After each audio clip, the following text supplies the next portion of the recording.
bunch of chicken shits. Shout out to Bob Ross. He fucking rolls. Buckethead's one of us. Which is pretty sick. What the fuck? You can't do that. We should go off with a bang. Hey everybody, I'm Jonathan Doe. I'm a podcaster, YouTuber, and filmmaker. And my name is Steven.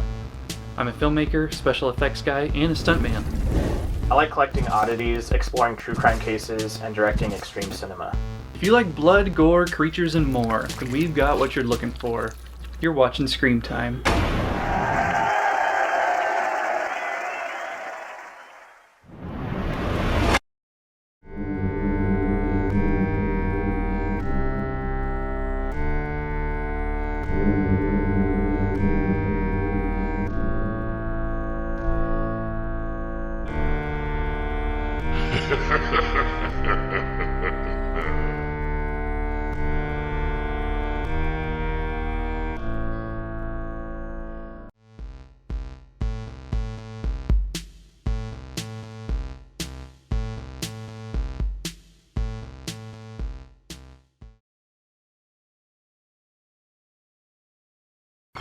Jonathan Doe. Mr. Grischuk, we are at the bittersweet end.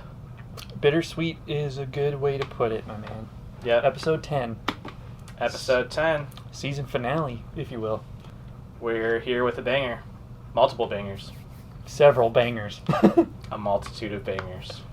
A cacophony of bangers. Plethora of bangers. Episode 10. Yeah. Guinea pig. Yep. Today we are talking about the infamous guinea pig. We have kind of dipped our toes into the extreme underground, but I would say now we're chest deep in it. A bunch of pseudo-snuff films and goofy splatter films and weird experimental films from all over the globe. Mm-hmm. We got films from Japan, films from Italy, films from the US. Mm-hmm. We're going through the entire gauntlet, so to speak, when it comes to the guinea pig umbrella. Totally, yeah, and it's a huge casting umbrella. Like you said, we're going to cover different films from all over the globe in this episode. So sit tight. It's going to be a very interesting, information-filled episode today. Yeah, so before we really kind of start talking about our history with it, for those who are watching who have no idea what we're talking about, the Guinea Pig series was originally a Japanese series that started in the mid-1980s and continued into 1990. That started out as pseudo-snuff films, but then branched into other subgenres, but all kept the theme of like extreme splatter, and really pushed the envelope when it came to practical effect, and garnered quite a bit of infamy, both from like a very funny and infamous incident with Charlie Sheen to connections with some pretty horrific true crime, and then leading into like unofficial entries within the series. And then decades later, Unearthed Films, Stephen Byro's company, ended up obtaining the rights. It's illegal to distribute films under the name Guinea Pig in Japan. But he got the rights in the US, so he ended up kind of carrying the torch and starting the American Guinea Pig series, which is still currently in production. There's 4 entries so far. Series. At least let's start with the original first. The original series, right. As far as I can remember, I remember hearing things about the whole Charlie Sheen incident, which we'll get into shortly, but upon hearing that, I went, what? There's no way this thing can sound so crazy. And I had to see if it lived up to expectations. So my first entry was, I believe, the second entry, Flower of Flesh and Blood. In the course of these 7 films, that one I believe is the most notorious of the bunch, and that was my first time seeing something that gratuitous, just blatantly on screen. I was a high school kid, I think, when I saw it, and the effects hold up to this day. When people say, like, oh, Charlie Sheen was crazy for feeling and thinking how he did about the film, because for those of you who don't know, Charlie Sheen ended up seeing a gore mixtape at a party. He saw a clip from what he believed to be a real snuff film, which actually turned out to be a scene from Flower of Flesh and Blood. So upon hearing that story, I had to check it out. And when I hear people say things like, oh, I can't believe Charlie Sheen felt like this was legit, I'm like, well, first of all, the effects are top notch. I really feel like even to this day the effects hold up to anything that I've seen thus far. And not to mention he probably saw it on a bootleg VHS, which was very grainy, full screen, could have looked a little better as far as definition goes. So it was probably a very convincing little video.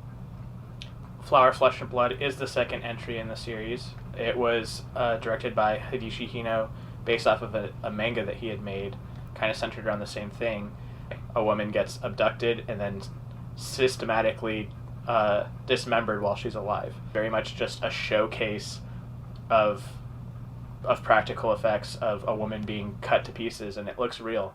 And especially that goes back to what I talk about when it comes to the history of cinema, is you have to look at things within the context of when they were made. Mm-hmm. At the time, there wasn't fucking any movies like that. Now you can find tons of stuff like that, but at the time, back in 1985 when it came out, you didn't see anything like that. And then when things were shared, they were shared on VHS, which is a format that looks like shit in itself. Mm-hmm. But these gore mix tapes that were shared around, we talked about in a previous episode about bootlegs. Back in the day, during the tape trading days, if I had a movie I liked and I showed it to you and you wanted a copy, I would get 2 VHS tape players and I'd put my movie in and play it and press record on another blank VHS tape, and the movie would transfer over. But you are compromising quality when you do that. It looks washed out, it looks grainy as fuck, and that would make a second generation bootleg from the original. It's already, at the time, the practical effects were pretty fucking good. Mm-hmm. Now when you watch it on DVD, or there's even bootleg Blu-rays of Guinea Pig that are being passed around now, you weren't seeing it in the best quality that we can get our hands on now. Right. You were seeing these like tape traded multi-generational copies. Mm-hmm. And at the time, it wasn't fathomable to watch a movie where you're just watching a girl get hacked to pieces anyway. So I started with Flower of Flesh and Blood. Where did your journey into this sick world begin? Back in the day, IMDb had message boards, and I lived on that shit. Right. And you discover stuff on there or whatever, and everyone would say, it was a thing like, oh, you think you're tough, you think you could handle Cannibal Holocaust, you think you could handle whatever. Well, you haven't seen shit until you've seen the Guinea Pig series. And so I was like, whoa, what is this? And back in the day, there was a website called exploitedcinema.com. And they sold, this is like the modern day version of like Diabolic DVD and stuff like that. And Unearthed Films had just come out with the Guinea Pig series. Well, back in the day, Fry's Electronics DVD section was like huge, and their horror section was sick. And I remember going, me and my friend after school would always go there and like look at movies and stuff there. And Unearthed Films, Guinea Pig films were there, and they were sold like individually. And I remember seeing the cover for the very first entry, which is Devil's Experiment, mm-hmm. Which is actually my tattoo of this girl getting her eyeball pierced. Mm-hmm. And I saw that and I was like, that's scary. Like, and just hearing kind of like the lore about it, like I was like, okay, I've seen Cannibal Holocaust and but I was seeing stills of the Guinea Pig films, so I was like, I don't know if I'm ready for this shit. And so I was like, you know what, fuck it, I'm gonna buy the box set. I think I bought it for like $40. You were talking about Flower, Flesh, and Blood. That is like the holy grail in the series. That's the one that everyone talks about. Mm-hmm. But me having bought the whole thing, I was like, all right, I'm gonna watch this in chronological order. I'm gonna sit down and watch all of them. And the very first entry is Devil's Experiment. And Devil's Experiment presents itself basically like a pseudo-snuff film. Mm-hmm. It doesn't have a director credited or anything like that. And its narrative is a woman gets abducted, and they are just systematically torturing her to test the limits of humans' tolerance for pain. Really borrowed that structure for my film. Defilement of a Porcelain Doll. Yes, Defilement of a Porcelain Doll. And I picked up on that right away. I just love how fucking mean-spirited that movie is. It's just like, we're just going to torture a girl. And, but I just love how hateful it is. I was going to ask that throughout this episode. What was your favorite of the guinea pigs? So there's a reason why I have this tattooed on my arm is I absolutely love that movie. And it has an alternative name, which I absolutely love, called Unabridged Agony. And I'm just like, that is the most brutal fucking name ever. It's pretty brutal, yeah. And if you go online, there's a lot of debate on like, mm-hmm. what is number 2, number 3, number 4, whatever. People can sit and debate all day. I actually don't give a fuck. We're just going to go in chronological order. Yeah, take it with a grain of salt. I don't know after 1 and 2 where they fall either. Yeah, so He Never Dies is kind of a dark comedy about a man who's trying to commit suicide and discovers that he can't kill himself. And so he ends up having fun just mutilating himself. As far as the Guinea Pig series goes, this is definitely not one of my favorites. Mm-hmm. And I make kind of funny movies, but I really don't have any kind of affinity for this film. I watched it a few times, and I know some people really love it, and it just never gripped me. In terms of goofiness, in terms of like over-the-top splatter, it was an inspiration for me when I made Barf Bunny. Like, I wanted the decapitation scene in my movie Barf Bunny to kind of be like a little bit of a nod to He Never Dies. We have Mermaid in a Manhole, which in terms of like story narrative and like everything outside of like the pseudo snuff entries, I would say that this is my favorite one. I absolutely love Mermaid in a Manhole. It kind of started shifting into more artsy kind of territory, so I think it's a fair mix of splatter film with like beautiful art film. It's a very unique piece. I will actually say that about all of the guinea pigs. They're actually very original, especially at the time. You didn't see anything like them. And Mermaid in a Manhole is gross. It's oddly beautiful, thought-provoking. It's an interesting film.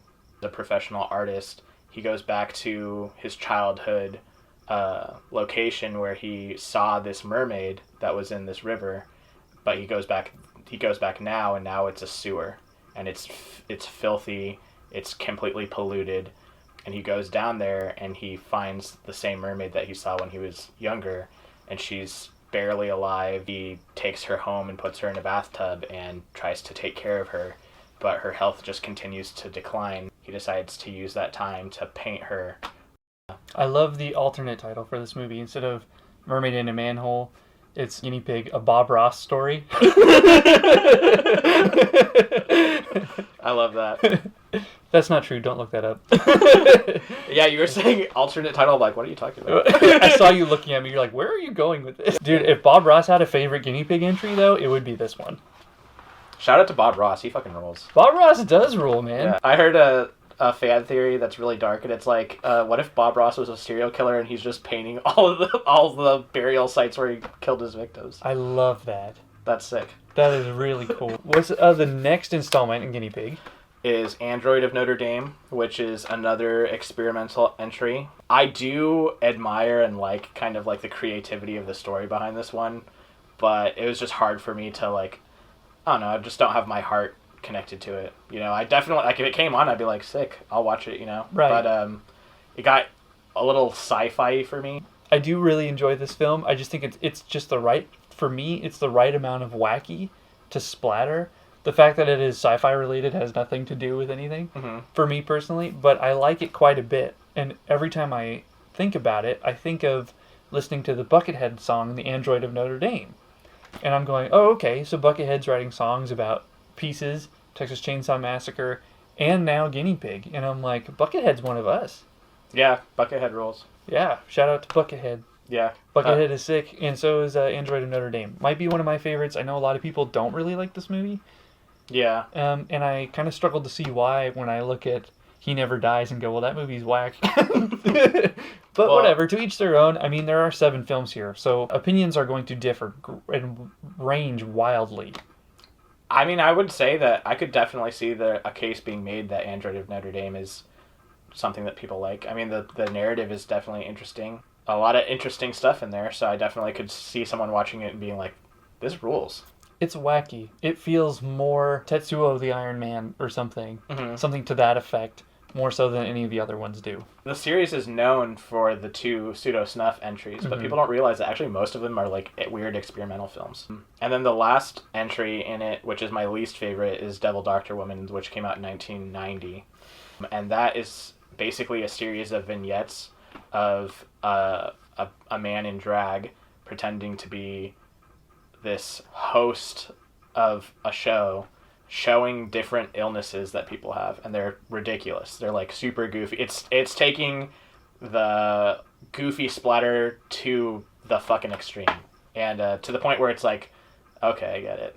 Yeah, this one doesn't do it for me in the slightest. I watched this movie very underwhelmed. Being a big fan of trauma movies and stuff, and like poop monsters and stuff in general, when all that kind of goofy stuff started coming into play in here, it felt really out of left field for Guinea Pig. It felt very much inspired by Western wacky underground cinema, very much like a trauma film would be. Mm-hmm.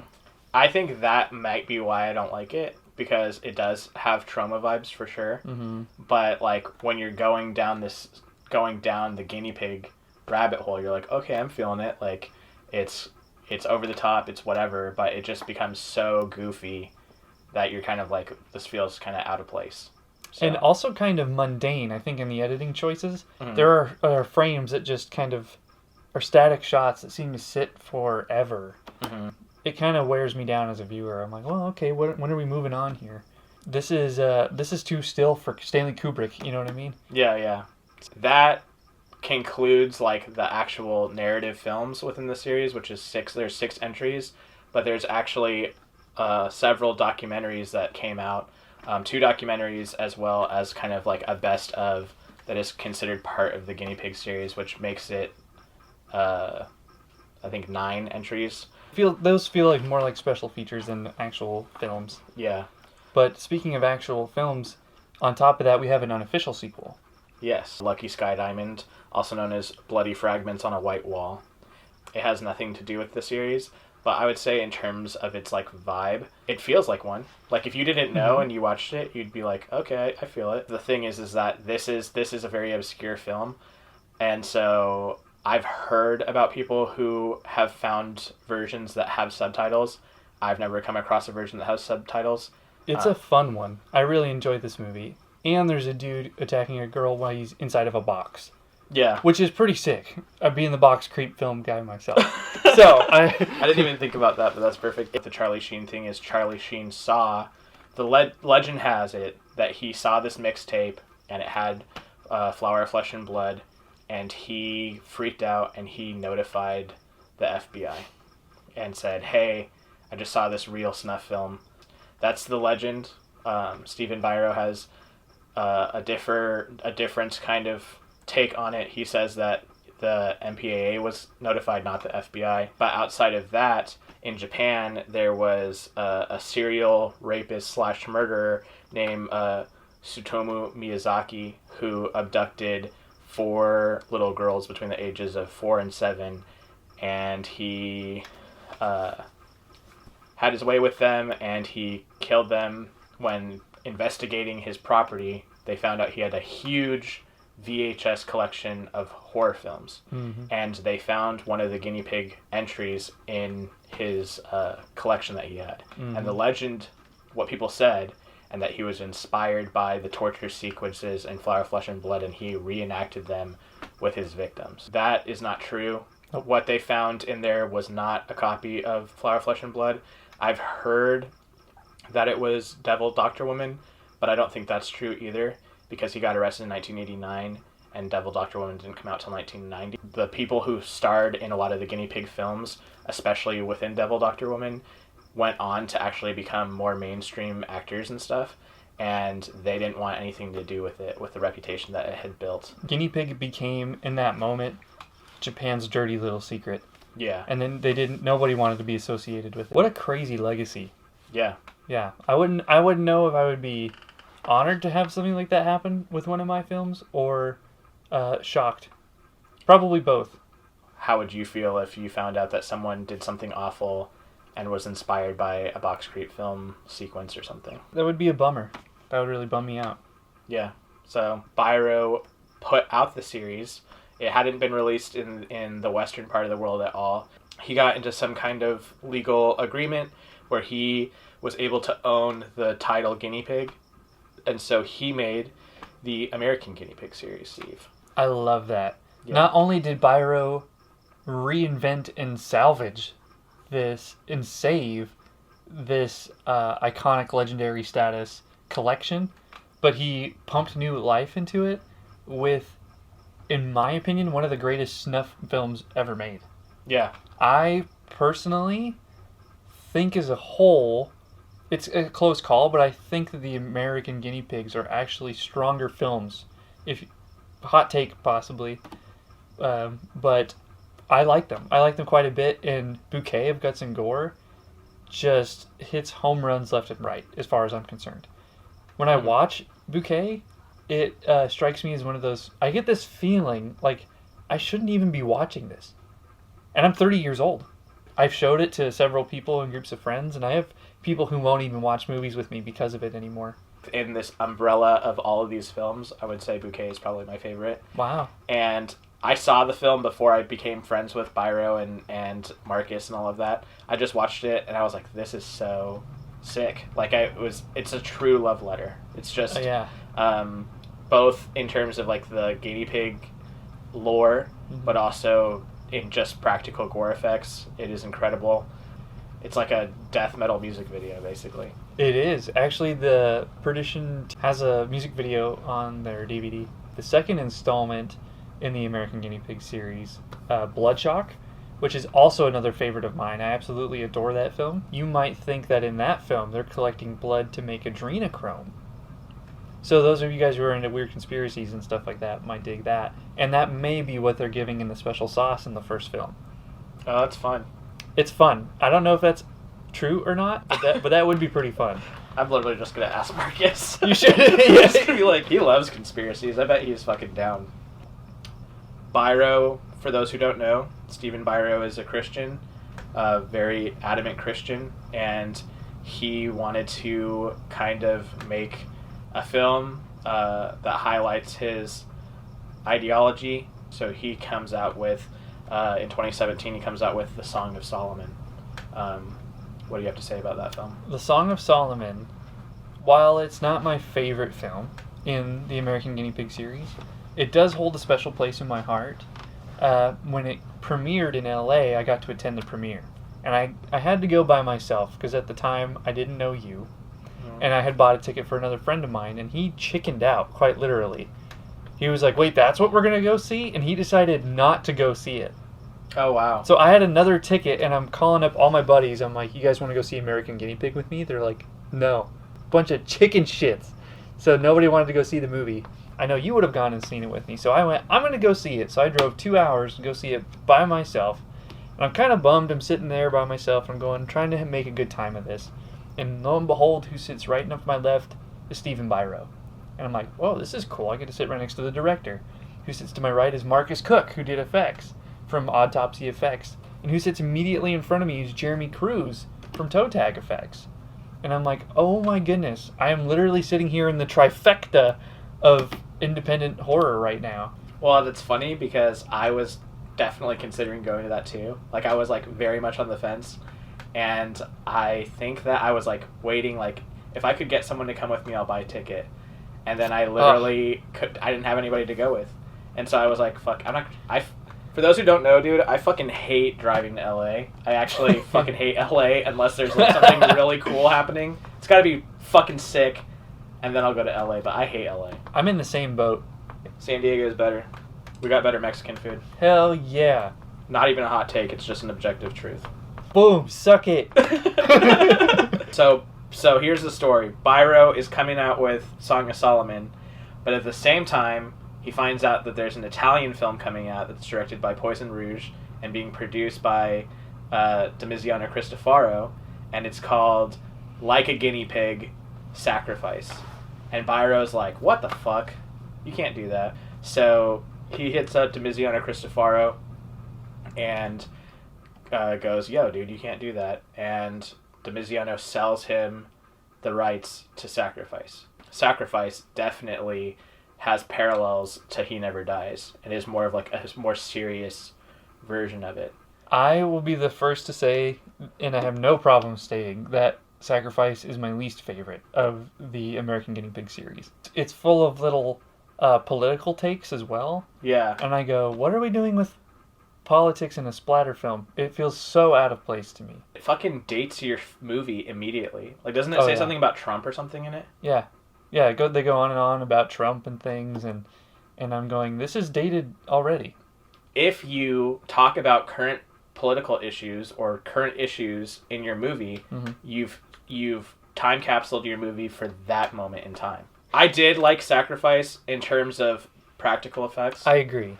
And I think if it took away its monologue, it would have fucking been a punch in the gut. I'm looking forward to the other installments quite a bit. And I'm super stoked to hear people's names who are involved with the current projects. And I'm really looking forward to seeing them. I would love to make like a mermaid in a manhole. Absolutely. I'd get to do all cool bladder effects and stuff. It would be a fun time. Let's keep it gooey. Yeah. So anybody who needs goo out there, I'm your guy. He's pretty good with the goo. I like the goo. I do the goo. I want to do a melt movie, so... Yeah. Leave a comment on what kind of American guinea pig movie you would like for us to make. If you guys would fucking back that up and fund it, that'd be fucking cool. Well, John, it looks like it may be episode 10, but it looks like the thunder and lightning is still striking the set, so you know what that means. 30-second review. That's right. It means it's time for Mr. Mac's 30-second film review. Hello everyone, and welcome back to Mr. Mac's 30-second film review. No review today, actually. I just wanted to thank all of you for watching Screen Time, the greatest little horror show on the internet. If you haven't already, please check out Jonathan Doe and Steven's films. This has been Mr. Mac's 30-second film review. Thank you, gentlemen, for having me be a part of the show. Well, Mr. Mac, thank you for the 30-second film review today. Thank you, sir. Appreciate you here on the show. What could that be? Well, Jonathan Doe, me and the Hand have been talking behind the scenes here, and I figured for episode 10, we should go off with a bang. So... Don't shoot me in the face with that. This is happening. This is the biggest party popper I could find. Yeah, let's fucking do it. Here we go. If I don't make it, you can have my movie collection. Hell yeah. Yeah, episode 10, baby! We fucking did it. Woo! Wow! Hey, do you have anything of similar caliber in there for our good friend Jonathan Doe? Oh. Now that's what I'm talking about. Here you are, John. You get the big one and I get this. Alright, guys, let's fucking do it. Hit us with it. Hell yeah. Alright. I want to know what you would like to tell our lovely audience who stuck around through all 10 episodes or all 5 hours worth of content with us. If there's anything that you want to inform them on that you're currently working on, please let us know. Well, I want to thank you guys because I know that Cinema's Underbelly went on like a hiatus for a while.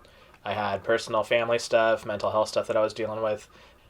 Steven hit me up and talked about us doing this show, and I'm super hyped that you were down to have this be a part of Cinema's Underbelly and everything like that. And I want to thank you guys who kind of like stuck it out because I was kind of off the grid for like a year basically. I wasn't sitting doing nothing. I've been working on all kinds of stuff. So I went out to Arkansas and worked on a documentary on the West Memphis 3 case. Hopefully by the time this episode airs, it's done and I'm like advertising that. But that is a recent project that I'm working on at the time of this. I'm also working on a bunch of other documentaries next month. We're shooting this right now and it is April. So in May, I'm going out to Virginia and North Carolina. I'm shooting a documentary on Amanda Taylor, the selfie killer. And I'm also working on a documentary on the film Uncle Goddamn, the infamous Ruckus film. I'm going to be hanging out with the director of that film, talking about it. It's also known as the Amazing Redneck Torture Tape. So I've got a true crime documentary and kind of a film diving into some really underground cinema. So within the spirit of Cinema's Underbelly, you guys know that my passion for this hasn't fucking died, and it just means a lot to me that you guys have stuck around this whole time. So lots of good stuff going on, both within my interest when it comes to extreme cinema as well as my interest when it comes to true crime. So all I can say is fucking thank you guys. But also, if you're watching this, Steven's an awesome fucking dude. He's my best friend, and I'm glad that we're doing this show together. Boxcreep Films is fucking sick, and you have your own world of all the stuff that you're doing too. So Well, thanks, dude. I appreciate all those kind words. yeah. By the same token, you're my best friend too. And I love doing this show with you every week. It's been a total blast. I'm very excited to hear that you have so many cool things coming out. I'm not surprised because I hear them every week and have progress on them. But you should all be very excited to check them out. Jean is a very competent filmmaker, and he's got a lot of really cool stuff up his sleeve. Thank you. You're very welcome. In my little world, Boxcreep Films is still in its infancy. We are only just beginning, and we have released 3 films under the Boxcreep Films label, I should say. 5 films total, spanning a few years of work, and currently I've just wrapped up my video games.